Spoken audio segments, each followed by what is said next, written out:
ခုကျွန်တော်ဒီနေ့ဖြိုပြမယ်ဟာတော့ဆိုတာတွေအားလုံးဒီမှာပါဝင်တဲ့လူကြိုက်များလို့ဖြစ်တဲ့3 color ဆိုတာတွေကျွန်တော်ပြောပြပါမယ်နော်ပထမဆုံး3 color ဆိုတာဖြိုမှာဆိုတော့ဒီတိုင်းstrap 3မျိုးလိုရတာပေါ့ကျွန်တော်ဒီနေ့ strawberry ရယ် blueberry ရယ် kiwi တွေကျွန်တော်ပြောပြမယ်ကျွန်တော်3မျိုးဆက်ပြီးတော့ပြရတယ်နောက်တစ်မျိုးလိုတာဆိုတာတွေခုနကျွန်တော်3မိသားဆိုတော့ခဏဒီမှာသုံးမယ်ဆိုရင်ဆိုတာကတပူးလေးနဲ့နှစ်ခွက်ရအောင်ဖြောလို့ရတယ်ကဲစပြီးတော့ကြအောင်နော်ပထမဆုံး3 color ဆိုတာကိုဖြောမယ်ဆိုရင်ကိုအောက်ဆုံးကလိုချင်တဲ့အရာကိုသိမလားကိုကြိုက်ကိုအောက်ကထားချင်တဲ့အရာကိုထည့်ပြရမယ်ပေါ့အများဆုံးထည့်ပြရမယ်အဲ့တော့ကျွန်တော်ကဒီမဲ့ strawberry seed လေးကိုအောက်ဆုံးထားလိုက်နော် strawberry seed လေးကိုပထမဆုံး30ပဲ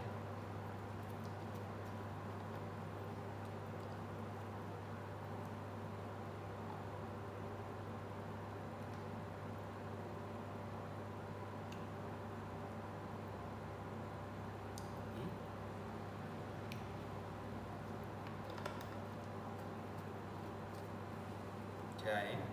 ဒီရထားခြင်းတဲ့အရာဖြစ်တဲ့ blueberry seed လေးကိုအဲ့တော့ဒီခေါ်တဲ့မှာ15မိနစ်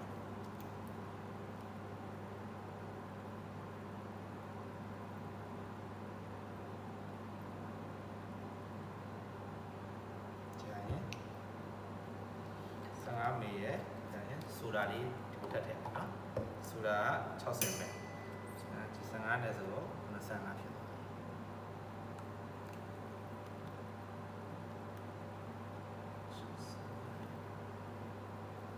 ကျရင်အဆုံးထားပေါ်ဆုံးရောင်ဆင်းအောင်လေးဖြစ်တဲ့ kiwi လေးပေါ့နော်အဲ့ဒီက5မိနစ်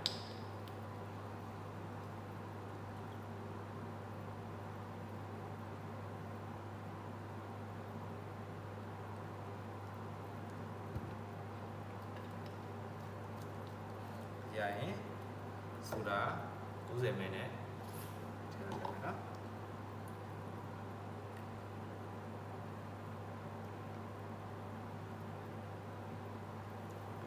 အဲဆိုရင်ဒီကလာစပ်ပြရမယ်နော်နောက်ဆုံး strawberry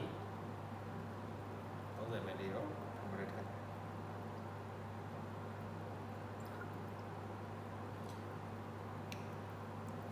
ပြီးရင်ရေခဲထက်ထည့်မယ်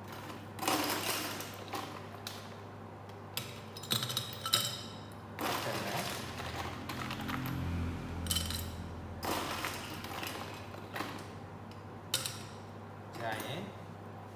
ဒီဒုတိယထည့်မဲ့အရောင်ဖြစ်တဲ့ blueberry ကိုထည့်ပါသူထည့်တဲ့အချိန်မှာအောက်ကအရောင်လေးဒီမှာဒါကြီးကြမ်းကြမ်းနဲ့ထည့်လို့မရဘူးလားဒီဇုံလေးခံပြီးထည့်ရင်တော့အကောင်းဆုံးပေါ့လေတော့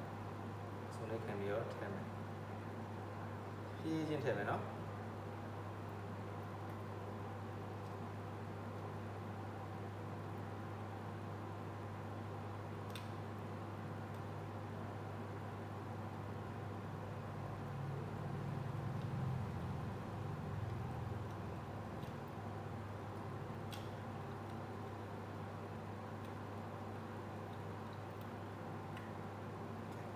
တော့နောက်ဆုံးရောင်ဖြစ်တဲ့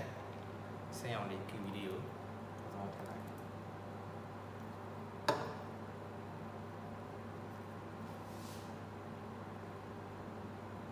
ြည်းချင်းထည့်လိုက်နော်